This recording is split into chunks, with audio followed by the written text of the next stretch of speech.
자,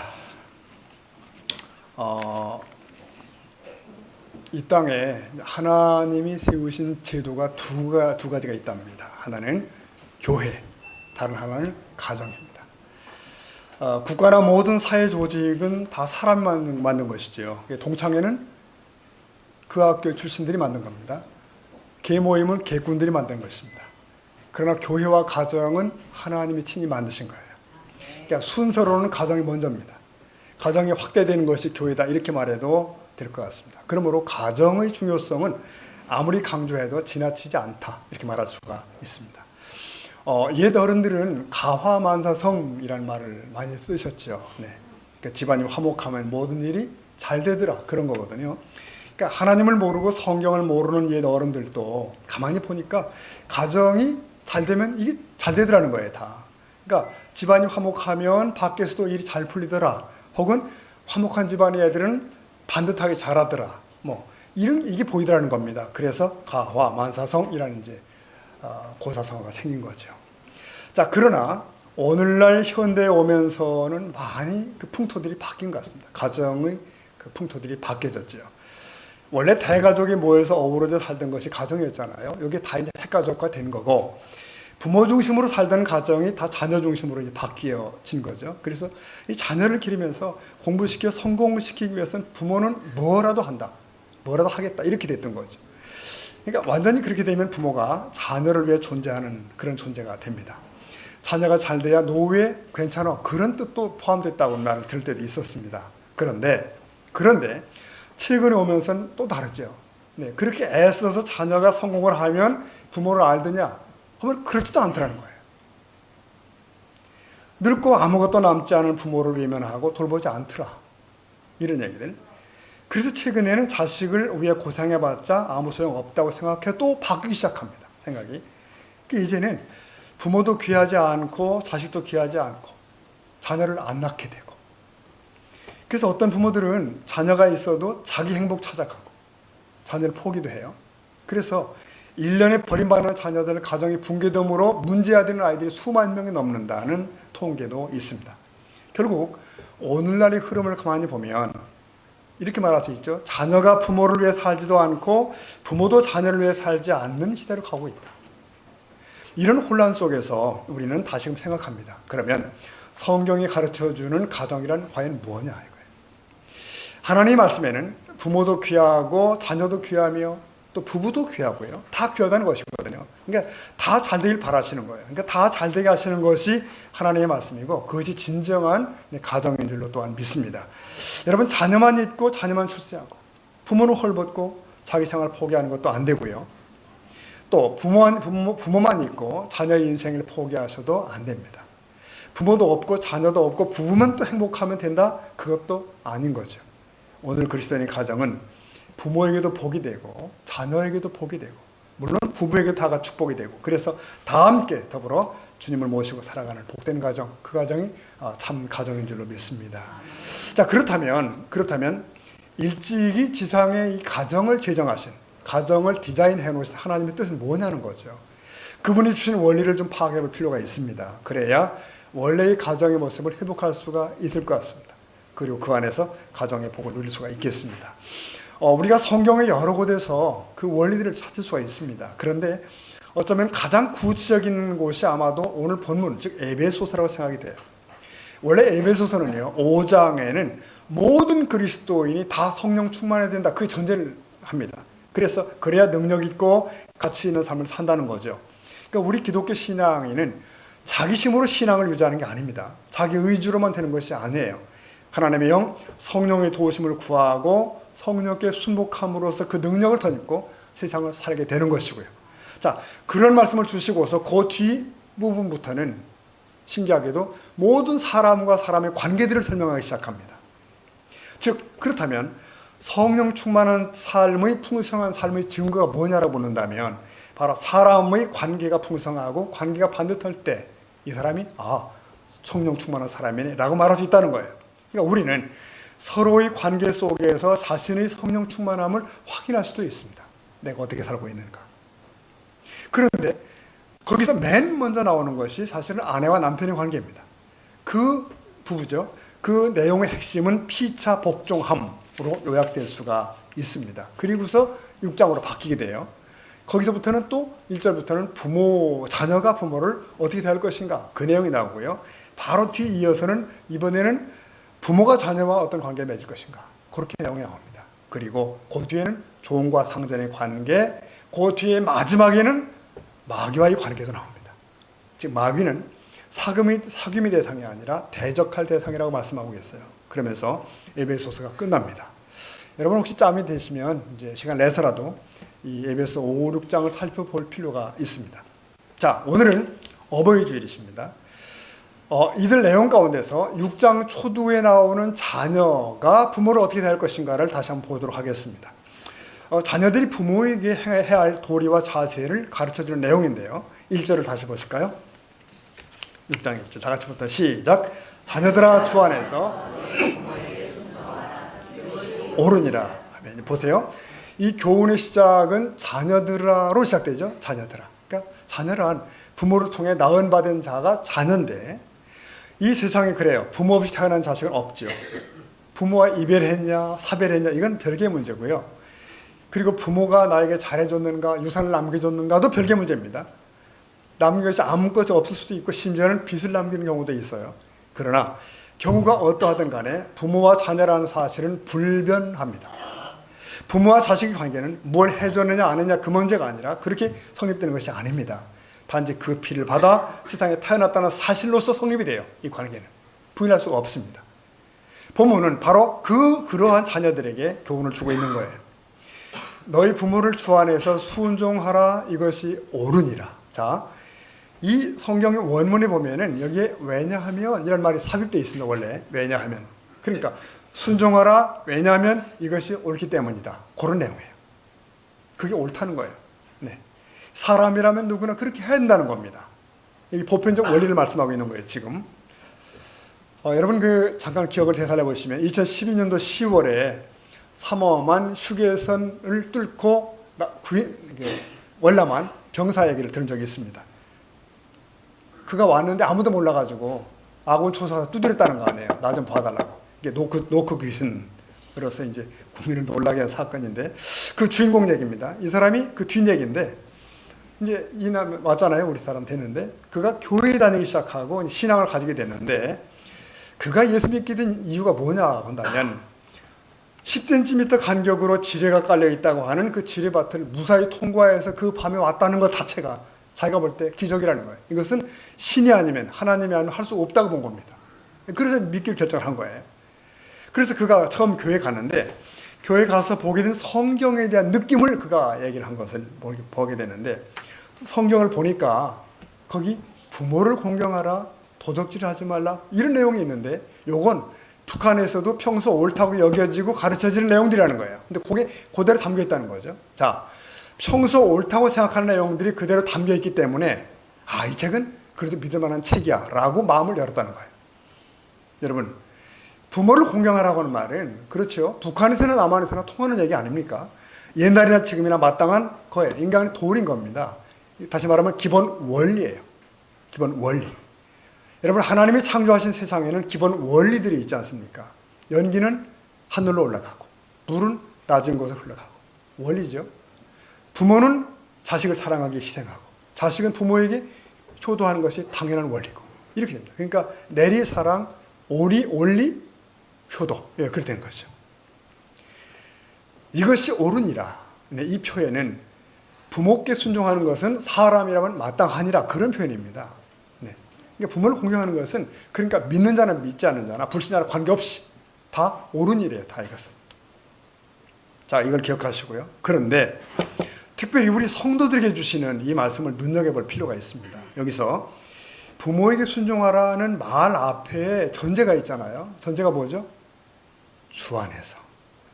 그게 있습니다. 주 안에서라는 것은 이 사도 바울 신앙의 대주제입니다.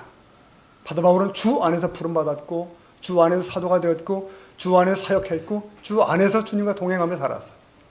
그러므로 그는 모든 성도들에게 주 안에 있으라 이렇게 요청하는 것입니다. 여러분 맞습니다. 우리가 예수님을 주님으로 안다면 우리가 주 안에 있어야 되는 줄로 믿습니다. 그리스도인의 모든 행동 규범은 그래서 주 안에 있는 거예요. 언제 어디서 뭘 하든 주 안에서 하면 맞는 겁니다. 성공도 주 안에서, 출세도 주 안에서, 돈 버는 것도 주 안에서, 결혼도 주 안에서, 자식을 양육하는 것도 주 안에서, 이렇게 돼야 한다는 거죠. 마찬가지예요. 부모 순종의 경우에도 어떻게 해요? 주 안에서. 그렇다면 순종도 주 밖에서의 순종이 있단 말인가? 그렇습니다. 주 밖에서의 순종도 있는 거예요. 여기서 주 안에서라고 하는 것은 자녀가 부모에게 순종할 때 주님께 순종하는 범위 내에서 해야 됨을 얘기하는 것입니다. 그 범위 내에서. 만일 그럴 부모가 있겠습니까마는 부모가 자녀에게 악을 강요한다든지 도둑질을 하라든지 뭐 이렇게 하면 순종치 않아도 된다는 것이고요. 특히 불신 부모가 예수를 믿지 말라라고 명령한다면 그 순종하기 어렵다는 것입니다. 하나님 말씀을 거역하라고 한다면 그것도 안 되는 것이에요. 그 이유가 뭘까요? 이유가 부모를 예수님께로 인도하여 영원한 생명을 얻도록 하는 것이 자식의 도리이기 때문에 그렇습니다. 네. 믿는 자녀가 자식이 할 수 있는 최대의 효도이기 때문에 그래요. 그런데 여러분, 너 교회 가지 말아라. 그러면 그래요 어머니, 우리 다 같이 지옥 가기로 하지요. 이건 이상하잖아요 여러분. 네. 그건 참 이상한 겁니다. 우리는 영원이라는 관점으로 보는 거죠. 모든 걸 영원. 먼저 믿은 자식이 부모에게 드릴 수 있는 가장 값비싼 선물은 보석이 아니라 복음입니다. 복음이에요. 가장 고고한 효도는 그러니까 전도예요. 그래서 전도. 네. 또한 우리가 주 안에서 순종해야 되는 이유가 또 있습니다. 뭐냐면 영원한 아버지이신 하나님을 거역하고 육신의 부모를 따르는 것은 잘못이라는 것입니다. 엄밀하게 말하면 부자의 정, 부부의 고리는 이 세상에 있는 동안만 유효합니다. 우리가 천국에 들어가면 그곳은 새로운 관계들이 형성이 되죠. 영원한 천국은 혈연, 지연, 학연이 존재하지 않습니다. 그 모든 관계를 뛰어넘는 오묘하고도 풍성한 관계 속에 들어가요. 전혀 새로운 질서가 지배하기 때문에 세상에 누리고 느꼈던 그런 감정이나 인연에 매이지는 않는다는 것이죠. 다시 말하면 이 세상 인연보다 하나님과의 관계가 더 중요하게 됩니다. 그러므로 성도들은 주 안에서 부모께 순종하는 것이 맞는 줄로 믿습니다. 주의 뜻에 순종하며 부모께 순종하는 것이 절대 도리인 줄로 믿습니다. 그런데 한 가지 더 있습니다. 그 다음 구절 보시겠습니다. 2절에 보면은 다 지금 봅시다. 시작. 내 아버지와 거기까지 봅시다. 그러니까 1절에서는 순종하라 그랬고요. 2절에서는 공경하라 이렇게 말씀합니다. 여러분 성경에 쓰여진 언어가 헬라잖아요. 헬라어인데 이 헬라인들은 세 가지 신, 부모, 헬라의 법 요 세 가지를 공경했대요. 이거 공경하지 않고 무시하는 사람들은 헬라 시민의 자격이 박탈되었답니다. 자, 공경이 뭔가? 공경. 우선 구약성경 한번 보시면 레위기 19장 32절에서 이런 말씀이 있습니다. 너는 셋머리 앞에 일어서고 다 같이 노인의 얼굴을 공경하며 내 하나님을 경외하라. 나는 여호와. 자, 보세요. 부모가 아닌 다른 노인도 공경해라. 어르신도 높여라. 이렇게 말씀하시거든요. 하물며 자기의 부모를 공경하는 것은 너무나 당연한 일 아니겠는가. 그래서 부모는 잘났건 못났건 어떤 면에서 하나님의 권위를 대신합니다. 권위. 그 권위를 인정하는 것은 하나님의 권위를 인정하는 것과 이어집니다. 때문에 창세기 8장의 사건이 있는 거예요. 거기 보면은 이 노아가 포도주에 만취하죠. 그래서 그냥 옷을 다 벗은 채 널브러 잡니다. 그 광경을 보고 비방한 아들이 둘째 아들이잖아요. 함이지 않습니까? 이 함이 저주를 받아요. 그래서 대대손손이 종의 종이 됩니다. 그런데 그때 아버지의 허물을 덮기 위해 썼던 맏아들 셈과 막내 야벳은 복을 받습니다. 장성한 창대한 복을 받아요. 네. 자, 보세요. 실수가 있어도 부모의 권위는 하나님이 세우신 거라는 거. 그 권위에 복종하고 공경할 때 복을 받는 것입니다. 노아가 저지른 부끄러운 행위보다 함이 저지른 죄는 비교할 수 없이 크다는 거예요. 왜냐하면 함은 하나님의 권위에 도전하고 반항한 죄이기 때문에 그런 겁니다. 네, 보십시오. 어떤 면에서 순종보다 중요한 것은 공경이에요. 이 순종이 외적인 것이라고 한다면 공경은 내면의 상태지 않습니까, 여러분? 그러니까 공경이 없는 순종은 결국은 불완전한 거죠. 종들은 공경하는 마음 없이 순종할 수도 있습니다. 네. 그러나 공경은 순종하면서 높이고 따르고 존경하고 받들고 마음으로 섬기는 것. 이게 공경이거든요. 그러니까 마음으로 공경하고 몸으로 순종하는 자녀, 그게 진짜입니다. 하지만 여러분, 만일 말로만 공경하고 엄청 공경하고 아무 순종이 없다 할 경우에 이건 물론 이제 아무것도 아니겠죠. 자, 제가 이걸 봤는데요. 여러분 핸드폰 다 갖고 계시잖아요. 휴대폰. 어버이날 아침에 아들로부터 문자가 왔답니다. 문자. 내용이 부모님께 효도할래요? 용돈 많이 드리고, 부모님께 효도할래요? 큰 집도 사드리고, 부모님께 효도할래요? 해외여행도 보내드리고. 아버지가 답장했습니다. 전화나 해라 이놈아. 전화나 해라 이놈아. 그랬대. 네. 우리 자신 얘기인지 아닌지 모르겠습니다.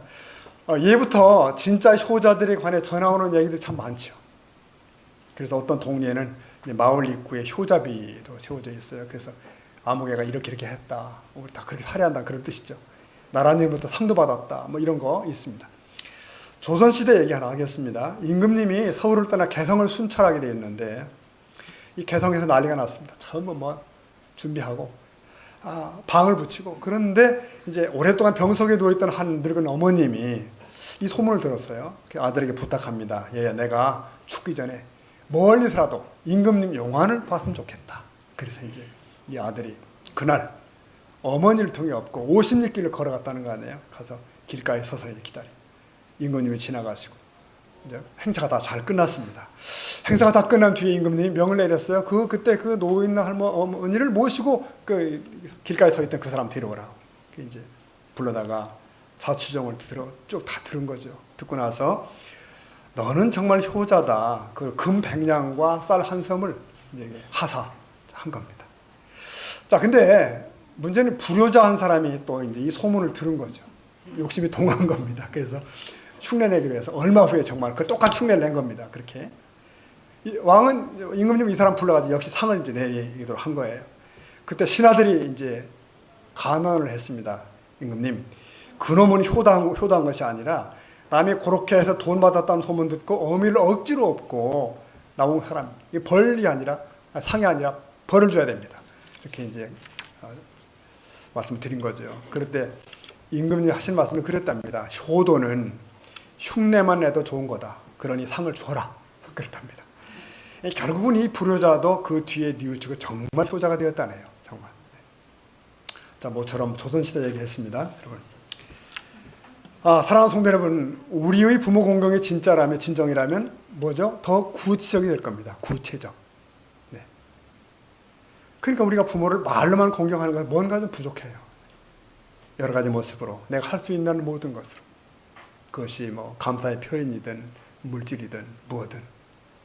무엇보다 평소에 가까이 머무는 것이 중요한 것 같아요. 여러분 요즘 신문을 많이 때때로 보잖아요. 슬픈 얘기들. 아들, 딸이 뻔히 있는 노인들이신데 뭐 고독을 못 이겨 자살하셨다. 게다가 또 부모가 돌아가셨는데 열을 한 달 돼도 몰랐더라. 이런 얘기들. 이게 평소에 얼만큼 소홀했는가가 드러나는 거 아니겠습니까? 한 신문에 칼럼 보니까 이런 내용이 나왔더라고요. 어떤 사람들은 여름 휴가 떠나면서 강아지는 애견 호텔에다 맡기고 가면서 부모님은 찾아보지도 않고 간다. 이런. 또 휴가 다녀와서 강아지는 찾아오면서 멀지 않은 양로원에 계신 부모님은 찾아보지도 않는다. 이런 글도 있었더라고요. 여러분 낯선 얘기 아닐 겁니다. 이게 이 세태라는 거예요. 물론 잘못된 것이죠. 우리가 할 수 있는 한 자주 찾아뵙고 시간이 안 되면 다른 방법으로라도 안부를 드리고, 이게 맞는 거고요. 늘 우리가 하는 얘기죠. 떠나신 뒤에 후회해야 소용없더라. 이게 다 우리가 듣는 얘기입니다. 불효하며 오래 살기를 구한다. 불효하면서 형통하길 바라는 것, 이건 다 하나님 것이 가정한 것입니다. 어떤 분이 말한 것처럼 우리는 복을 받을 짓을 해야 됩니다. 네. 복을 담을 그릇을 마련해야 되고요. 부모 순종, 공경을 통해서 이런 복을 누리는 여러분 되시길 축복합니다. 오늘 성경은요, 그 부모 공경 결과도 얘기합니다. 그럼 어떻게 되나? 부모를 순종하고 공경하는 자는 잘 된다. 그리고 이 땅을 사는 동안 장수의 복도 있다는 말씀을 이 말씀해요. 여러분, 이 성경이 원래 말하는 복들은 사실 대부분 영원한 복과 이어집니다. 천국과 이어지고요. 그런데 이 부모 공경하는 자들에 대해서는 땅에서의 형통을 보장해요. 좀 특이하죠? 오늘 말씀도 그렇죠. 2절 보니까 신종하라 그러고요. 이것은 약속 있는 첫 계명이니 3절 다 같이 봅시다. 이로써 내가 잘되고. 자, 여기 봅시다.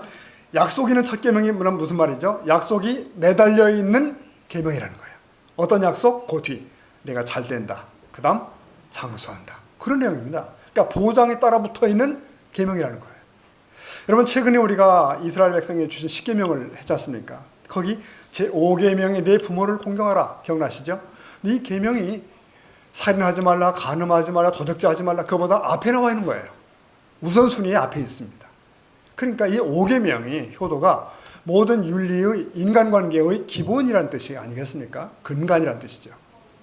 신명기 1장 12절 말씀 다시 돌아가 보면 거기 10계명에서 내 부모를 공경하라. 다 같이 봅시다. 그리하면 내 하나님 여호와가 내게 준 땅에서 내 생명이. 자, 이게 제5계명이지 않습니까? 여기서 내 생명이 그러면 길이라.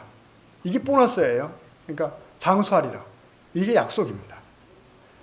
우리가 10가지 계명을 다 살펴봐도 이처럼 이 보너스가 따라붙는 계명은 없습니다.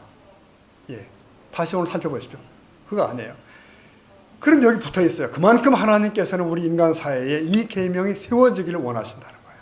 각 가정의 이 원리가 회복되기를 기대하신다는 겁니다. 그래서 훗날 사도 바울은 이 계명을 그대로 받아서 에베소 오늘 본문에서 말씀하기를 3절에 이로써 내가 잘되고 땅에서 장수하리라. 하나 더 붙었습니다. 장수하리는 앞에 나왔었어요. 구약에. 여기는 잘되고 붙어 있습니다. 내가 잘된다. 여기 잘되다는 말을 이렇게 해석을 찾아봤더니 무엇을 하든지 좋게 됨, 이런 뜻입니다. 뭘 하든지 좋게 됨. 그러니까 하나님께서 부모를 공경하며 효도하는 사람에게 복을 주시겠다. 형통케 하시겠다. 그런 약속 아닙니까? 그러니까 형통한 복을 받아 범사에 막힘이 없이 잘되게 하시겠다. 말씀이 여기에 있습니다. 여기 믿고 여러분 걸 만드시길 축복합니다. 그렇게 했더니 잘 풀리게 됨. 하나만 예를 들까요? 미국의 동부 쪽에 한 마을에서 태어난 사람이 찰스 스틸웰이라는 사람인데 집이 무지 가난해서 이제 홀어머니가 이게 일을 해서 애를 가르쳐요, 학교를. 그런데 이제 이 어머니가 하는 일은 그저 이렇게 물건을 날라다 전달하는 겁니다, 계속. 근데 물건인데 무겁죠. 여자 몸으로 힘들었겠죠. 근데 어느 날 이 아이가 학교에서 집에 가다가 어머니를 뒤에서 본 거예요. 뒷모습. 어머니가 큰 가죽백, 그게 얼마나 무겁습니까? 거기 또 짐을 실어가지고 이걸 들고 배달하고 다니는 거 보고 이 아이가 본 거예요. 가슴이 너무 아픈 거죠. 그래서 궁리를 시작합니다. 그래, 네, 우리 어머니가 이게 너무 힘드신데 어떻게 하면 될까? 가방이 가벼우면 되겠다. 여러분, 가죽백 무지 무겁습니다. 그 큰 가방. 가방이 가벼우면 되겠다. 어머니 짐이 줄 거야. 그래서 계속 고민한 거예요.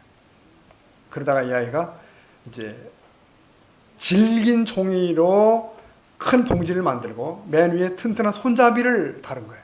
소위 종이 가방이 탄생한 겁니다. 종이 가방. 이 종이 가방이 생각보다 튼튼하고 가벼운 거죠. 이게 나중에 특허를 내게 되고 1887년에 찰스 스틸웰은 종이 쇼핑백의 최초 고안자로 기록이 됩니다. 여러분, 부모를 공경하다가 발명자가 되었고 특허를 받아서 거부가 되었다네요. 사람이. 거부가. 남 얘기니까 별로 안 좋은가요? 복을 받은 거죠, 그러니까. 네. 그러니까 우리가 종이백에 물건을 담을 때마다 이게 효도백이네? 이걸 좀 기억하면 더 좋을 것 같아요. 네. 여러분, 그렇습니다. 부모를 공경하는 것이야말로 땅에서 잘 되는 길인 줄로 우리는 믿습니다. 그래서 충신이나 위대한 인물은 다 어디? 효자의 가문에서 나온다는 말이 있습니다. 예부터. 그러므로 우리 부모님들은 자식 덕 안 보겠다 하지 마시고 사실은 억지로라도 자식들에게 효도를 받는 게 좋은 것 같습니다. 그게 자식들을 복받게 해주는 결과가 될 줄 믿습니다. 우리 주변에도 이런 분들이 종종 보이죠. 여러분, 가나안 농군학교 얘기 들어보셨죠? 그 김용기 장로님, 그리고 그 가족들, 패밀리. 그분들은 거기 주기적으로 공부하러 온 젊은이들에게 효도의 원리를 가르칩니다. 계속. 새마을도 가르치지만 효도의 원리를 가르쳐요. 그리고 그걸 장수의 축복과 연관시켜요. 또. 이 김용기 장로님은 소문난 효자였는데 그 자녀들 또 그걸 본받아가지고 또 그 효자라고 그래요. 근데 그분이 할 말씀 가운데 효도 중에 가장 쉬운 것이 있다. 뭐냐? 저녁마다 잠들기 전에 어머니의 방에 들어가서 등을 긁어드리라. 그랬습니다. 그분. 등을. 열 손가락 끝으로 가려운 것을 찾아다니며 등을 쓰다듬고 긁을 때 그 시원함이 마음의 안위와 그리고 피부와 육체의 건강을 다 촉진시킨다는 거예요. 그거 해봐라. 여러분, 이 김장로님네 집안은 대화를 이어가면서 좀 세계적 브랜드가 된 가나안 운동, 가나안 운동을 온 세계에 지금 펼치고 있지 않습니까? 우연이 아니겠죠. 기독교에 대해서 오해하는 사람들은 기독교가 윤리가 없는 종교라고 오해들을 합니다. 그러기에 한국에 처음 기독교가 들어오기 어려웠던 이 원인이 거기에 있죠. 바로 조상도 섬기지 않는 부자식들이라고 오해를 받은 거예요. 다만 죽으신 조상들의 제사를 지내지 않는다는 이유 때문에 이 불효의 종교다, 이런 오해를 자꾸 받았던 거죠. 그러나 여러분, 성경을 잘 읽어보십시오. 기독교처럼 효도를 철저히 가르치는 종교가 없을 겁니다. 사람이 죽은 다음에는 아무리 제사를 잘 지낸다 할지라도 죽은 조상이 오실 일도 없고 와서 드실 일도 없는 거죠. 정말 살아계실 때 효도해야 된다고 가르치는, 거듭 가르치는 기독교의 원리가 여기에 있습니다. 공경해라는 거예요. 특별히 오늘이 어버이 주일입니다. 그 마음이 회복되시길 축복합니다. 말씀을 매듭하겠습니다. 잠언 말씀 한번 읽어보실까요? 15장 20절을 보면은, 다 합시다. 시작. 지혜로운 아들은 미련한 자는 어미를 없인 여기느니라. 25절도 있습니다. 다 같이. 미련한 아들은 그 아비의 근심이 되고 그 어미의 고통이 되느니라. 아멘. 그렇습니다, 여러분. 우리 기독교는요, 천륜과 인륜을 다 중요하게 여기는 특별한 종교입니다. 때문에 십계명에서도 앞의 4가지 계명은 하나님과 인간의 관계, 천륜이죠. 나머지 6계명은 물론 사람과 사람 사이의 관계입니다. 바른 관계, 인륜입니다. 근데 그 6가지 가운데 가장 앞에 있는 것이 뭐라고요? 내 부모를 공경하라. 이제 5계명입니다. 우리 예수님께서도 그랬습니다. 잠시 동안 육신을 길러주신 부모에 대해서 효의 모범을 보여주셨죠. 여러분 아시는 것처럼 십자가에 못 박혀 고난당하신 그 순간, 죽음을 당하는 그 순간에도 제자 요한에게 부탁하셨죠. 보라, 내 어머니라. 어머니를 돌봐. 그러니까 모친의 노후를 당부하신 겁니다. 그게 우리 주님이십니다. 오늘 어버이 주를 저희가 지내며 부모를 향한 자녀된 우리의 모습을 우리가 정직하게 좀 돌아볼 수 있기를 바랍니다. 부모 공경은 하나님이 주신 명령임을 다시 깨달아야 됩니다. 의무입니다. 부모 공경은 세상에서 가장 옳은 일임을 기억해야 됩니다. 도리입니다. 그리고 부모 공경은 축복의 약속이 있는 계명입니다. 땅에서 잘 될 것입니다. 땅에서 장수할 것입니다. 이 효도와 사랑이 다시금 회복되는 우리 가정이 될 수 있기를 주의 이름으로 축복합니다. 아멘. 같이 기도하시겠습니다.